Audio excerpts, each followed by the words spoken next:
Last hour in New York, the Dow Jones has closed at its lowest level for more than 5 years after suffering dramatic falls. Despite the recent bailout by the Federal Reserve, the Dow slid below 9,000, its 7th consecutive fall. Our North America business correspondent Greg Wood is in Washington. Greg, a dramatic fall on the Dow. What's behind it? Yes, Fiona, a frantic last few minutes of trading tonight. Shares here in the United States have now lost 20% of their value in the last week. A couple of reasons for this latest plunge. The ban on short selling, that practice of borrowing shares you don't own to sell them, has expired. So the investment bank Morgan Stanley, for example, was down by 25%. And then there's General Motors. One of the ratings agencies has threatened to downgrade the credit rating of General Motors, which means it'll be more expensive for the car maker to borrow money.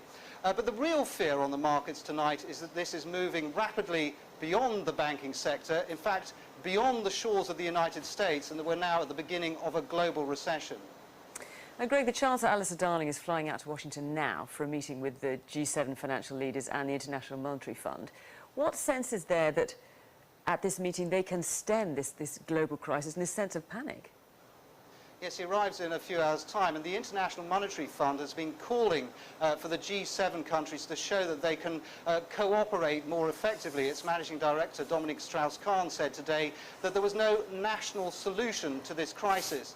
Now, we've seen the coordinated round of interest rate cuts, but the IMF wants the G7 to go further, so that when, for example, you see the UK injecting capital directly into the banks, that the same sort of thing is done at the same time by the other G7 countries. I don't think you'll see that degree of cooperation, but we need more than the usual bland communique from the G7 finance ministers this week.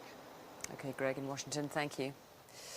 And here there's more evidence of the increasing problems in the economy. House prices have fallen at their fastest rate for 25 years.